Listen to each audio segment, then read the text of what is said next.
In the heart of the Mongolian steppes, beneath the dome of the endless blue sky, the religion of Tengri was born, or what is known as Tengrism, an ancient belief that does not resemble any of the well-known heavenly religions, yet it was, at one point in history, the hidden force that moved the fate of the tribes, granted legitimacy to kings, and explained the harshness of nature or its generosity. This religion, which blended shamanism and animism, created a spiritual bond between human beings and the upper world, and wove rituals that are still practiced, albeit in different forms, up to this very day. But how did all of this heritage turn into just a few symbols and seasonal rituals? And when did this slow decline begin? What happened to the religion in which Genghis Khan himself believed? And why was Tengrism unable to withstand the advance of Buddhism from the East and Islam from the West? And how did modern politics and communist regimes play a role in diminishing this legacy? To learn more details, follow us until the end, and do not forget to support us by liking the video and subscribing to the channel so you can receive all that is new.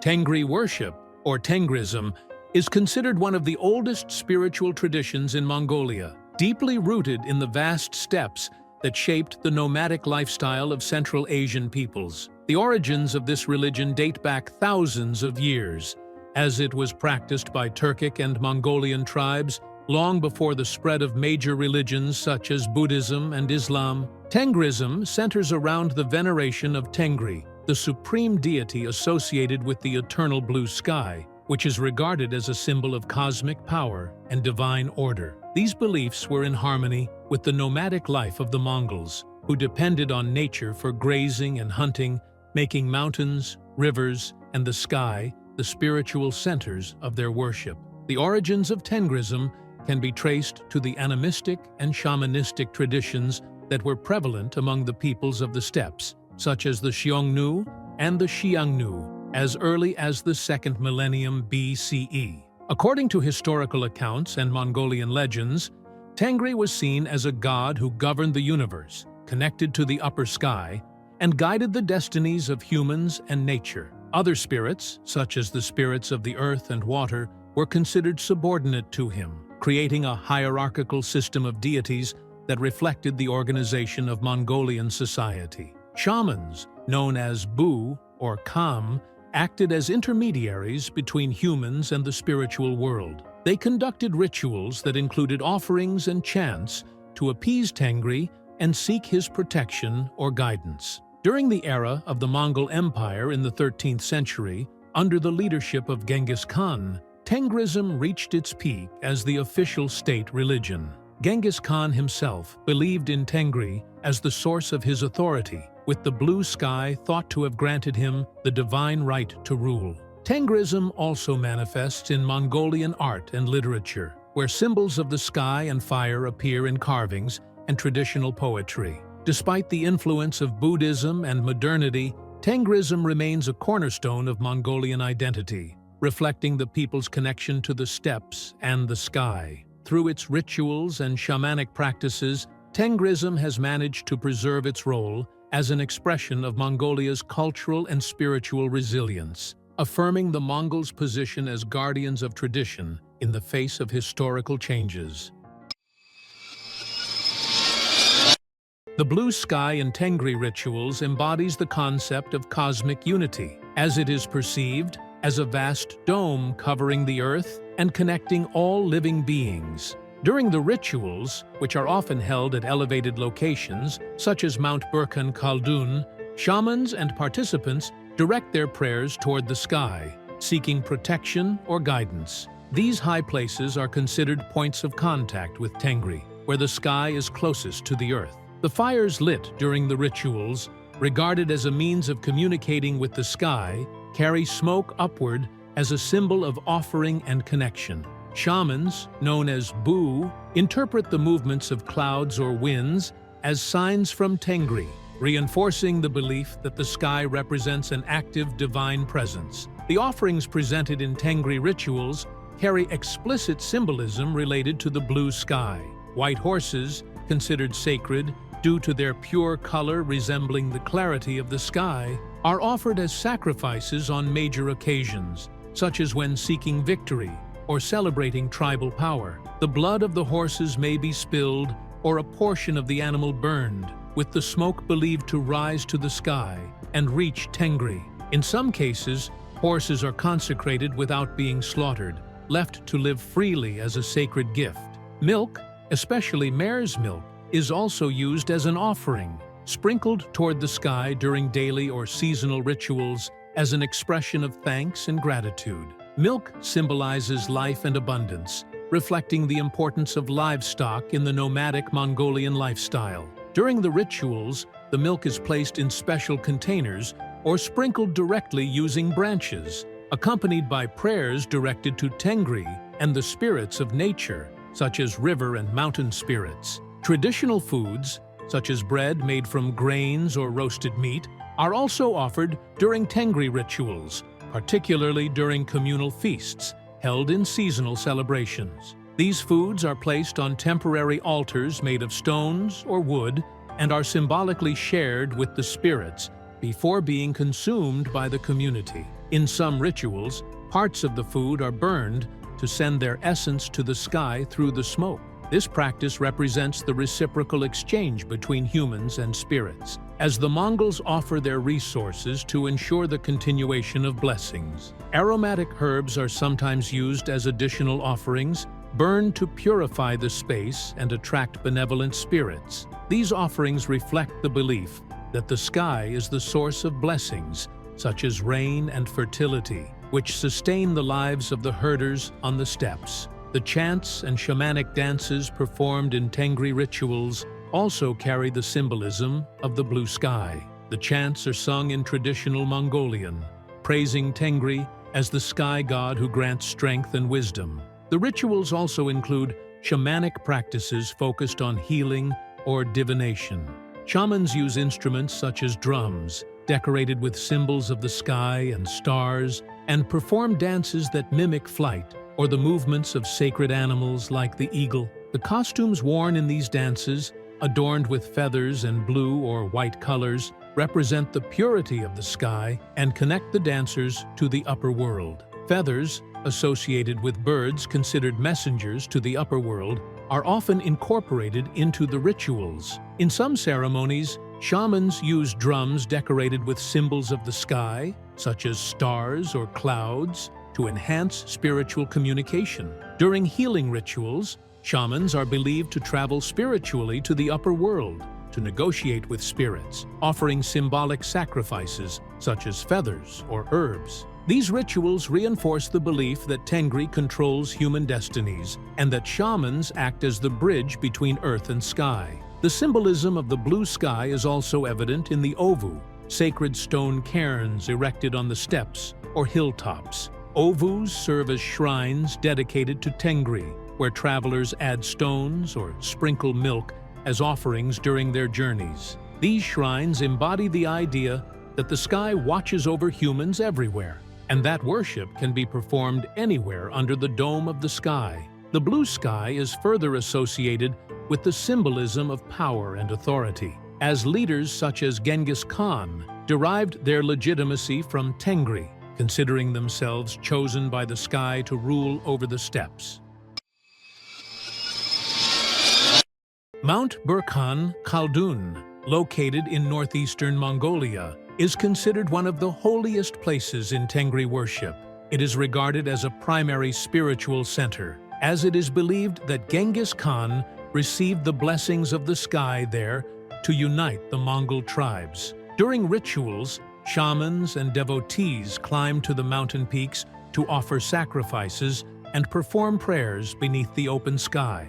This site is surrounded by an aura of sanctity and continues to be a destination for spiritual pilgrimage to this day, especially during seasonal celebrations that bring together local communities. Rivers and springs, such as the Onon River and the Karelin River, are also considered sacred places in Tengri worship, as they are associated with water spirits believed to be subordinate to Tengri. Rituals are conducted along the riverbanks to honor these water spirits, particularly during occasions connected to fertility or pastoral activities. Hills and elevated areas on the steppes are also used as ritual sites, especially because they are considered closer to the sky, the dwelling place of Tengri. During seasonal celebrations, such as the beginning of spring or autumn, Mongols gather on these elevations to perform prayers and dances, with fires being lit as part of the ritual ceremonies. When the name Genghis Khan is mentioned, what immediately comes to mind is military conquest, iron discipline, and the rising power emerging from the heart of the steppes. Yet behind this military image, Tengrism stands as one of the pillars of his legitimacy and a source of symbolic authority. For Genghis Khan, Tengrism was not merely a spiritual tradition, it was a tool of governance and a political strategy. He used it cleverly to unite warring tribes and establish his status as the chosen of the sky. Tengri, the supreme god in ancient Mongolian belief, was not merely a personal deity. He was the god of the sky, law, and cosmic order. Genghis Khan portrayed himself as a person commissioned by the sky to rule the world, which granted him a religious authority that transcended tribal divisions. This theological framework helped present his political project as part of a larger cosmic order, rather than merely an individual ambition. According to Mongolian traditions and legends, Genghis Khan is said to have ascended Mount Burkhan Khaldun, one of the holiest mountains in Tengrism, to pray and receive the blessing of the sky before uniting the tribes. This blending of religious ritual and political decision-making marked a turning point in the formation of his empire. He did not impose his religion by force, but he used its symbols to legitimize his decisions, presenting himself as the executor of Tengri's will. He also employed shamans, the intermediary priests, as spiritual advisors in his camps, especially during major military campaigns, which enhanced the awe and reverence surrounding his presence among the soldiers. Shamanic rituals sometimes accompanied decisions regarding war or treaties, giving them a sacred dimension that could not be questioned. Paradoxically, despite Genghis Khan's devotion to Tengrism, he was not religiously fanatic. He demonstrated great tolerance toward followers of other religions within his empire. Alongside his deep respect for Tengri, he welcomed Muslims, Christians, and Buddhists, which helped consolidate the stability of his vast empire. Over time, Tengrism began to decline, reaching the brink of extinction. The first factor contributing to its decline was major religious transformations. With the arrival and spread of Islam in Central Asia among the Turkic tribes, Tengrism began to lose its prominence, particularly in regions such as Kazakhstan and Uzbekistan. In Mongolia, the introduction of Tibetan Buddhism in the 16th century led the majority of the population to convert to Buddhism, with some Tengri rituals blending into Buddhist practices. The Mongolian tribes adopted many shamanic practices and rites from Tengrism and integrated them into Buddhist rituals, resulting in a hybrid form that combined shamanic beliefs with Buddhism. The veneration of natural spirits, such as mountains, rivers, and the sky, continued, but within a Buddhist framework. This integration helped facilitate the acceptance of Buddhism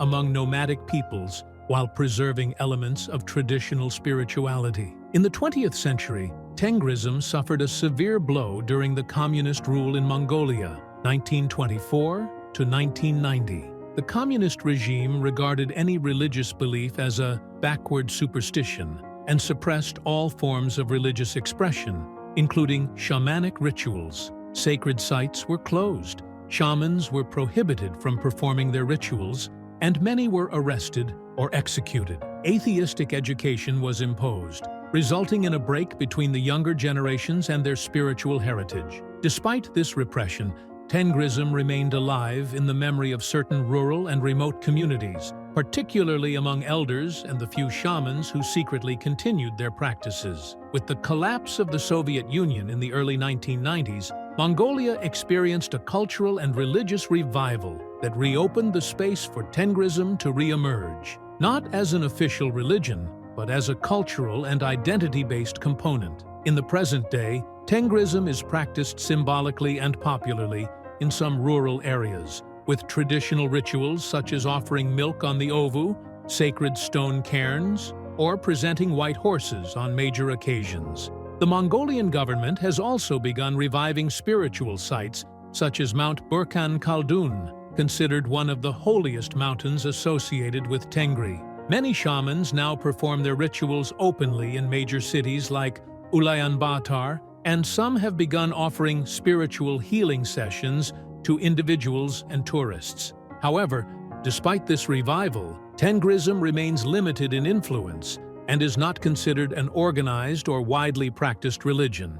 It is treated more as a traditional heritage and a form of folklore or national identity. Today, it can be said that Tengrism has not disappeared entirely, but it is no longer as it once was. It now exists as a marginal and symbolic religion, invoked during festivals, environmental ceremonies, and rituals aimed at maintaining the spiritual connection between humans and nature. Though it has lost much of the doctrinal and organizational depth it once possessed.